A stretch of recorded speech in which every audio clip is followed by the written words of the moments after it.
एक बार की बात है, एक गांव में एक किसान रहता था। उसके पास एक 4 साल का लड़का था और उसकी बीवी का देहांत हो गया था किसी बीमारी के चलते।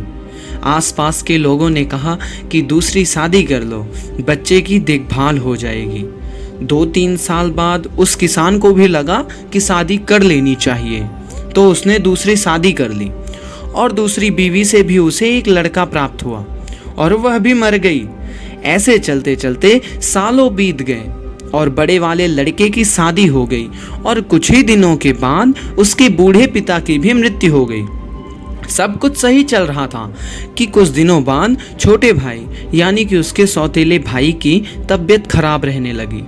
एक दिन दोनों पति पत्नी आपस में बैठकर बात करने लगे कि अगर यह जिंदा रहा तो जमीन जायदाद इसे भी देने पड़ेंगे और इसके इलाज में पैसे भी बहुत खर्च हो रहे हैं, क्यों ना इसे जहर दे दिया जाए जिससे किसी को पता भी नहीं चलेगा। उसके बड़े भाई ने कहा, ठीक है, मैं अभी जाके वैद्य जी से उसे जहर देने को कहता हूँ। और वह वैद्य के पास गया और उसे पैसे की लालच देकर जहर देने को बोला और जहर देते ही उसका छोटा भाई मर गया। अब वह दोनों पति पत्नी बहुत खुश हुए, सब कुछ सही चल रहा था। कुछ दिनों के बाद उन्हें एक पुत्र हुआ और देखते ही देखते वह बड़ा हो गया। एक दिन उसकी तबीयत खराब हो गई और उसके इलाज में उसकी जमीन जायदाद सब बिक गया। एक दिन जब वह बीमार लड़का लेटा था एक खाट पे, तो उसका बाप उसके पास जाके बैठा।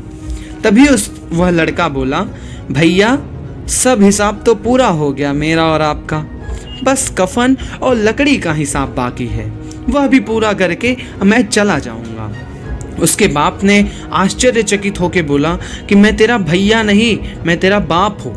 लड़का बोला, नहीं पिताजी, मैं आपका छोटा भाई था पिछले जन्म में, जिसे आपने जमीन जायदाद के लालच में जहर दे के मार दिया था।